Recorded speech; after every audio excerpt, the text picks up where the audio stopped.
Out of the way, you Polish lorry! Why are you cluttering up our roads with Latvian milk? Morning. Can we have two to Guildford, please? £5.60, please. Thank you. £5.60? If I don't catch this 10 o'clock ferry, I'm out of the race. That's a design I perfected on the school bus. 3, 2, 1, throw. Thank you very much. That was excellent. Yes, we are in business. Okay, I'm about to get on the Seacat, which will get me to France in 60 minutes. But before I get on, I have one concern about... Mate. Yes, hello, Jeremy. I've got the gendarmes just all over me. I think he's been nicked by the Rozzers. Oh, Have they stopped you? They just keep coming alongside and they're just going, quicker, quicker. Rubbish, you're making it up. This is the great thing about driving, is the police come along in France and then just want you to go quicker. How's that, Mr. Gendarme? Minus 40. Minus 40. Do you know, you're all wrong. Uncool? It's not Sub-Zero. We have had to build a new section for it. The DB9 section, and it's a French. And there it is.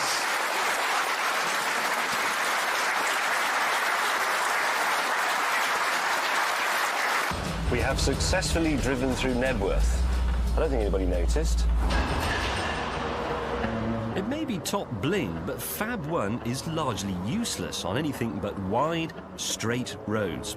So if you were Lady Penelope, there's only one place in Britain you could live. Oh dear. So, I ask you, is I bling? Do want a wee. But I can't stop because that would mean starting the engine again, and starting an engine uses a load of fuel. So, New York taxi driver trick, and you're not allowed to watch. There, a pigeon look, and a Ford Sport Car.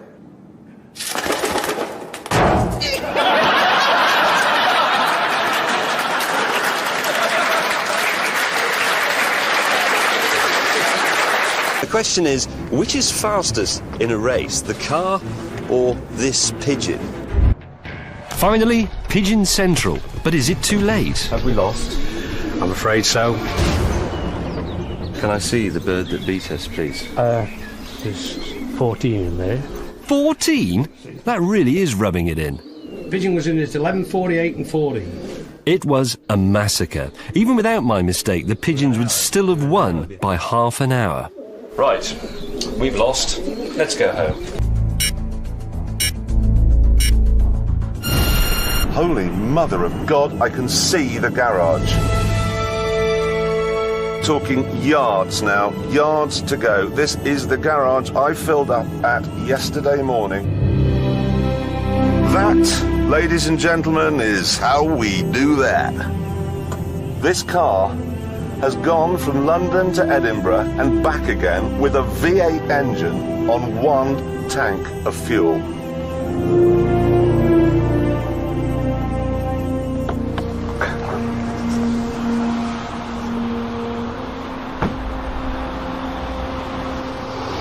I am absolutely lost for words. That is one astonishing car. Now it's time for Top Gear to answer a big question. It's been on the lips of the nation for years, and it's this. Can a nun drive a monster truck? This is Sister Wendy. She's a nun and she drives a Vauxhall Nova. Like all nuns, she does nice things. Sister Wendy serves food to old people. Do you want some ice cream? She belongs to the Order of Grace and Compassion of Benedictine nuns. They're hardcore nuns who pray 5 times a day. This is it.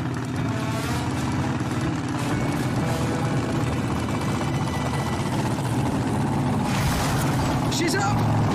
She's up! She's going off and she stopped. She's moving. She's falling off the car. She's falling over. She has done it! And that was a nun in a monster truck.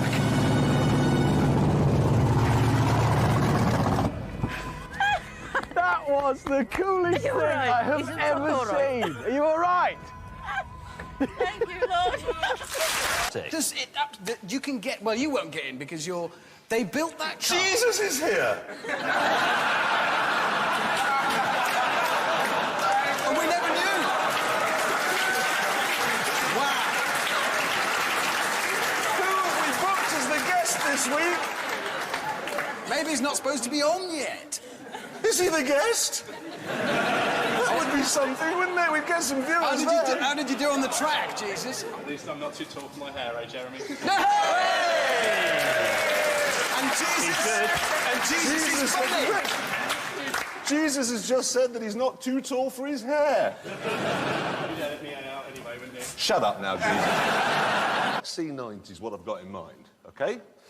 That's a kind of... You've been standing on a box. Big car. Not really. It's the and we're starting with speed cameras. You see, the government denies that they're there to make money.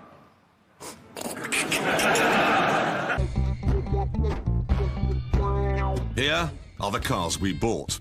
There's Richard's Rover GTI, James's Audi 80, and my V6 Volvo GLE.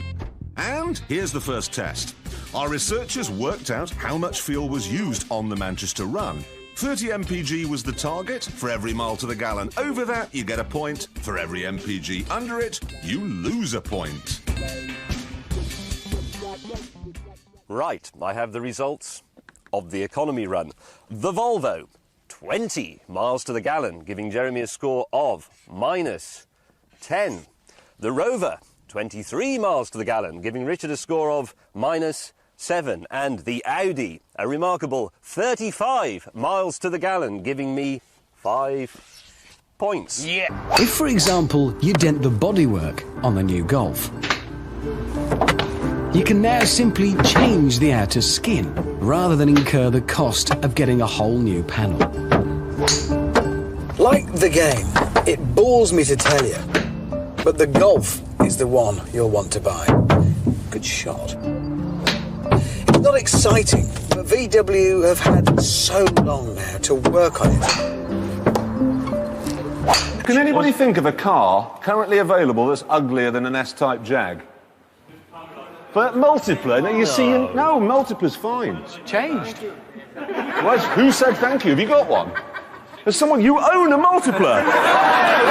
The owner of a Multipla! He's here! They've announced in Florida that it's now legal, that's legal for bikers to ride their motorcycles without a crash helmet as long as they can prove they've got $10,000 worth of health insurance. Well, that's just stupid. Apart from anything else, what's the point of insuring Americans' head? Well, there's nothing in it.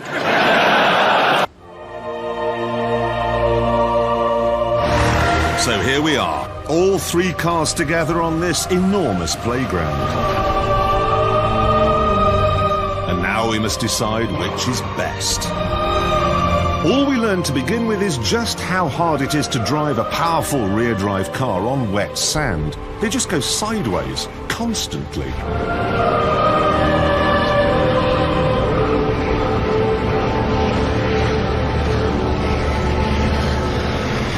You know the designer of the 5 Series died after he'd finished it? He did. This one died while he was doing it. Only half of it styled. Look, I'll show you. He's cutting along here, perfectly well, nice straight line. Got to here and lost the will to live. Look. And then someone else came along and just sort of plonked a big duvet on the back.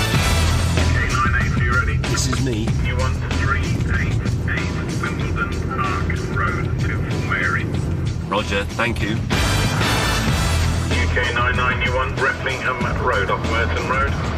Replingham Road?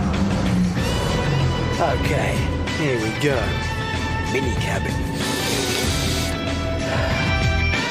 Unlike Hammond's minicab, my Renault actually has sat-nav, but I'd be cheating if I used it because A, it's a £1,000 option and no minicab would have it, and B, it would mean I actually knew where I was going. So instead I've got plastic stick-on compass and, of course, the trusty old A to Z, which is now more like a B to Z. I've got the heaters on, really quite incredibly furnace warm. Left, then right. I think that's important. Cack! Right, the other way. Besides powerful heaters, the C-Max also has a cracking stereo, good enough to find that station that only seems available in minicabs. There we go. There we go. Oh, yeah. Right, this should be it on the left. It is, I've got to say, a bit gloomy in here, but there's loads of space. If I got a call from control right now saying the Pope needed picking up from a nightclub, no worries, straight in it. Mary? In truth, I'm probably not the one to test for headroom, but my first customer, that was a different matter. I'm your cab. Now, you're really tall. I am. So? Do you want to know how tall I am for stats? Yeah, how tall are you? Go on. 6'5½". Got a slightly bad feeling about this one. And have you got room? I have a problem with headroom in a lot of these cars, and there's a little bit of headroom problem here, but, you know. It's not bad. Are there any perks to being a pathologist? When I did find my first fare, she happened to be a fencer with a bag of nice long swords. An ideal test, then, for the scenic. Would its boot swallow them up? No. Cheers, Mark. Nice to meet you. My first fare. Bet you James carries their bags to the car. Didn't he do that for you? Is it heavy? A little bit, yes. He does that for people anyway, to be honest. Then he'll open the door. He's more your chauffeur than your minicabber. The swords, sadly, had to go in the front. Right, sorry about all that. I'm a bit new to this. I'm not a real minicabber. I'm on TV, really. This isn't my real job. Replingham Road, OK. Thank you. It's a Renault Scenic with very versatile seating. You'll find if you grab hold of the little lever, you can slide it backwards and forwards. This. No, that's the front armrest. Replingham. I was just there! I've just turned round. Cool. Is that cool? Yeah. I'm just slightly You could worried turn that... it into a big bed or something. Oh, God. What if they're all drunk? So, are you being recorded so they can test if you would be good as a presenter? No, I am a presenter. Oh, Do you mind? Sorry. This isn't my real job. Don't tread on me radio, or I'll be stuck. At last, a car full of people, including a couple of burly rugby player types. Oh, right. Where are we going? Wandsworth Common. Straight ahead. Oh, thank you. We're testing this car as a minicab. It's quite good. It only takes 4 though. It's got loads of gadgets on that steering wheel. We've got stereo stuff. Is that for each seat? Those Yeah, that's for him. Yeah, my ass is burning off. Yeah, because I left his seat on 5. You see, I thought it was the wrong thing to do now. So they were impressed by the seat heater, but as for the space, well, it was 2 in the back, 1 in the front, just like in an ordinary hatchback. I did get an interesting tip though. Some Colston Bassett Stilton. That's very nice, thank you. Some Cashel Blue.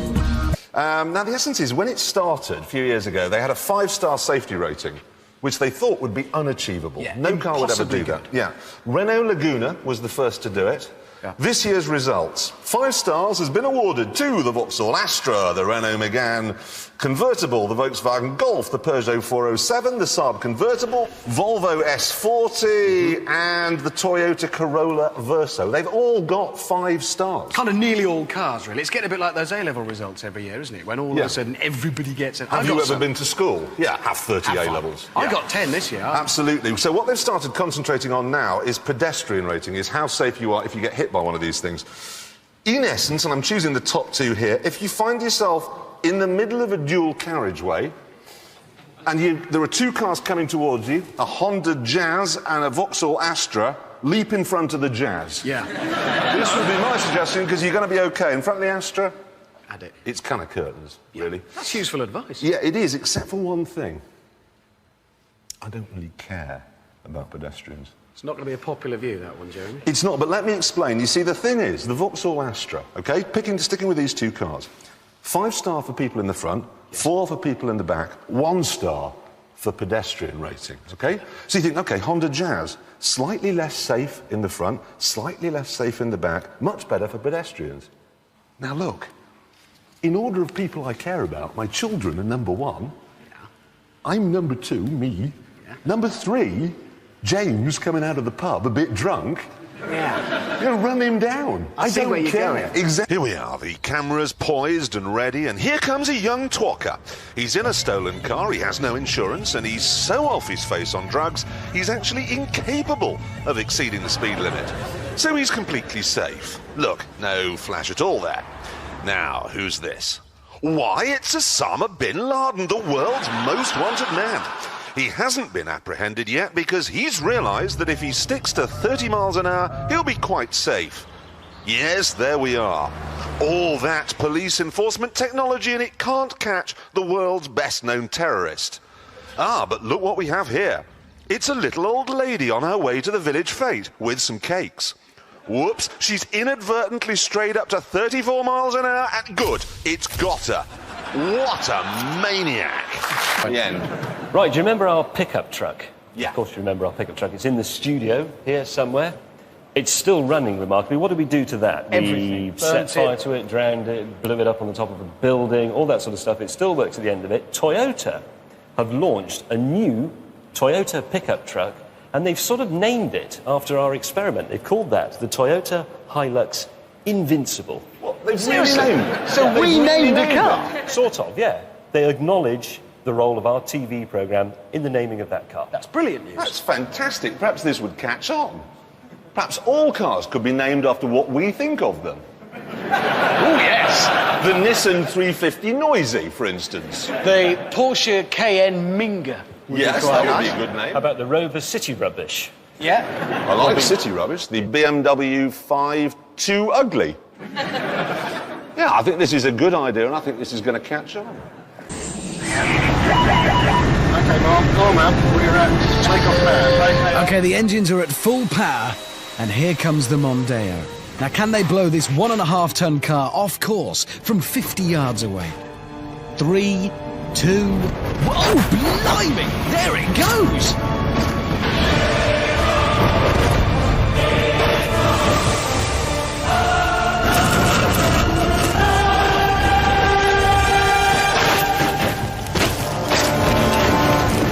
The Mondeo must have been blasted a good 50 feet.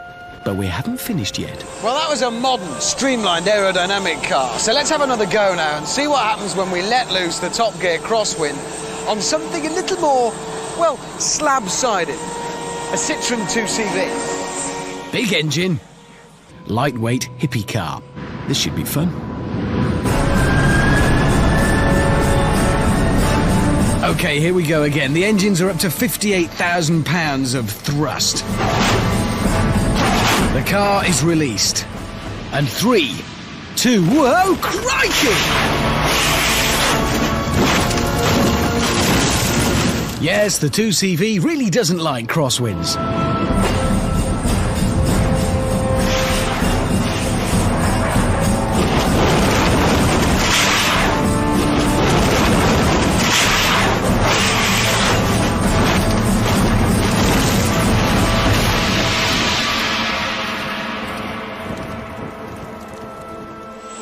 Well, there you go, you see. Next time you're out, you think you might encounter crosswinds or have to drive behind a 747 at takeoff thrust, you're better off with a Mondeo than a 2CV. It's a service we provide, this stuff, you know. Because I've got here the foreword by the Prime Minister, OK? He's written a 1.5-page foreword. He mentions congestion once, and the economy once, and safety once. And then he goes environmentally sustainable, realistic environmentally, least polluting, greener environment, carbon emissions, climate change, cleaner and greener. It's all to do with the environment. That's all it is. Which makes... Yes. There's an interesting bit here under the interurban coaches, whatever they are, which talks about the successful introduction of a dedicated bus lane on the M4. We've got footage of this successful bus lane. Can we run that? Let's have a look how... There it is. Successful. Oh, my God, there is one. There's Well, one there's a bus coming on it. along. It's OK, there's no one on it apart from the driver. So there we are.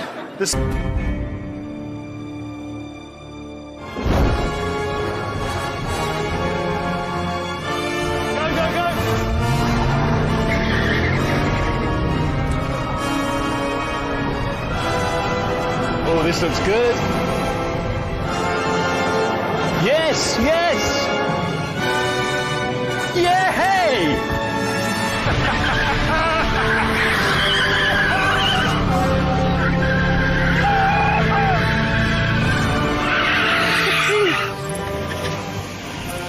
Well done. That was fantastic. Good. Right. Good effort, my son. Well done, Tim. Now, we haven't been here for quite a while, so first thing, a little bit of housekeeping to be done, OK? And straight away, up here, the Mini. Oh, yeah. Now, it's been up there, Sub-Zero, for ages. To be honest, time and too many estate agents, I think, have kind of eroded the coolness. And I think it might... It's not even cool anymore, it's down here. All agreed. We all agreed the Mini is now uncool. Yes, Absolutely. Absolutely is. So, the Mini Cabriolet. You see, the thing is, if you've got a Mini right now, you need to keep a low profile. You're driving around in dire straits. This, I'm sorry, is even less cool. No, wrong. Well, no, that's perfectly correct.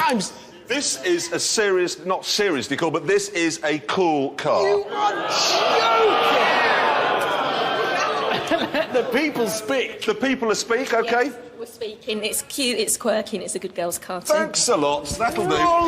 Listen, find anybody else. We have a new rule on the cool wall. Yes. James May, who eats pastry, drinks brown beer, and thinks a curry is exotic, thinks this is uncool.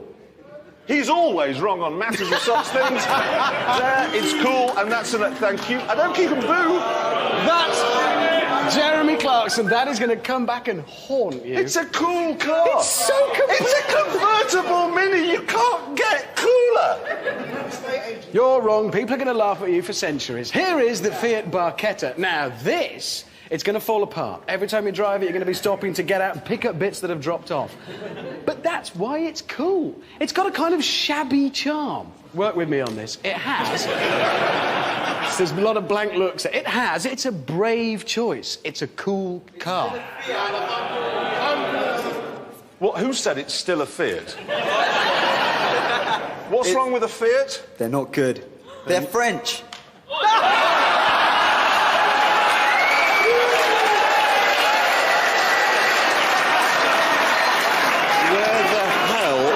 This audience from? Gardening programme, mate. That's what it is. Do you know what Fiat stands for, the I in it? Italia. Yeah. Do you know, I've got to suggest we've got a few more to get through here, mate. I'd keep my mouth shut. Now for the moment of truth. To you. My hands are slipping on the leatherette. Hang on. We might have to tip the cushions a bit. Go on, give it a push. Yes. Fantastic. Oh. Hang on. No. Is that at the end? Yeah. For Pete's sake. That would have gone in a Jag or an Audi. Look. Just forget it, mate. It isn't going to fit, right? So then, James, what did you buy to brighten up our studio? Are you ready? Yes, go on. How about that? Wow! That's fantastic. It's a... I was thinking of you when I bought it. I could have a different hairstyle every... Actually, I've had a better idea. Where's that hair bloke earlier on? Where... Hair! Come here, come on. Quick, come through. Come on. Make way. Quick. Come on, get yourself in there, mate. Look, this is it. See? Oh, look at that. We'll put that down there. Sorry, mate. Do you mind if we just discuss the... What we've got here is a United Nations drag race, with Britain being represented by a 350 brake horsepower TVR 350, Japan by the Honda NSX, and from Germany, a 911. All with roughly the same power, all purpose built for the job. OK, bit of spin off the line. The Porsche's gone backwards. The TVR is absolutely steaming ahead. Neck and neck with the NSX, the Japanese. Oh, this looks poor. A lowly third for the Corvette. The Brits! Oh dear, they win. So, is this American any good at anything? Well, actually, yes. The head-up display. That's cool. That's a very good thing. It shows you revs and speed and all sorts, which is useful. And here's something else interesting. A G-meter. Now, why would an American car need a G-meter? The problem with the Olympic Games, though, is there's no cars in them, and that's no good at all. So we thought we'd have some games of our own. Obviously, if you're going to have an international games event with cars, certain disciplines are out of the window. Fencing is tricky. Table tennis is impossible. Swimming, of course, fraught with technical difficulties. And the marathon, well, that's just too easy. So after much thought, we've settled on this, the long jump. So let's meet the car competitors. From Great Britain, the Austin Maestro. From France, the Citroën 2CV. From the United States of America, the AMC Pacer. Representing the Czech Republic is the Skoda Favourite. And here for Russia, the Lada Riva.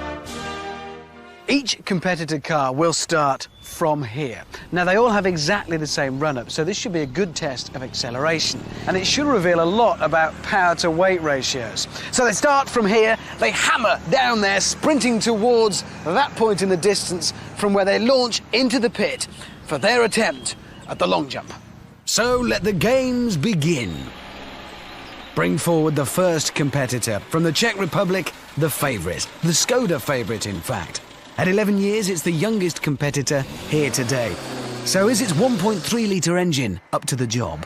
Oh, that's monstrous!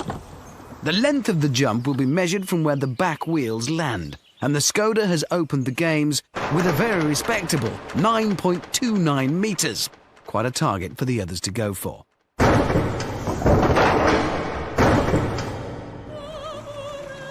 The AMC Pacer is the oldest and heaviest competitor, but it's also the most powerful, with nearly 4 litres of engine. Oh dear. Despite that big engine, its acceleration doesn't look good. What a splash! That nearly emptied the sandpit. The jump, though, is pathetic.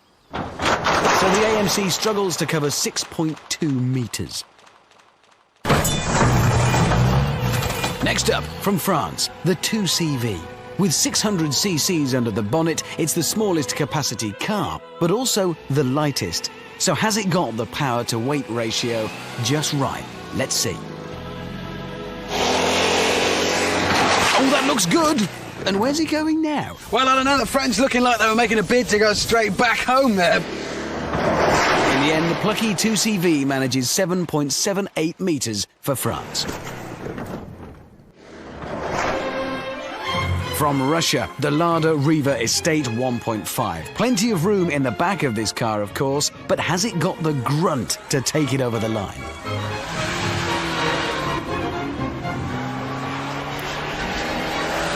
Lord, it's flying! The Russian there just throwing caution to the wind. I mean, clearly that was determination. And that effort's paid off with a massive jump of 10.85 metres for the Russian.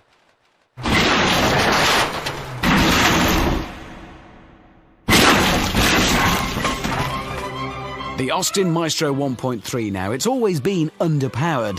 It's gonna be the underdog. But there's always hope. Who knows what it might pull out of the hat. Come on, Great Britain. Oh, that looks good. And a nice exit too. And the result for Great Britain, 8.34 metres. So here we have the results. In 5th place, America and the AMC Pacer. In 4th, France, the 2CV. In 3rd place, it's the Brit, the Austin Maestro. In 2nd, the Czech Republic.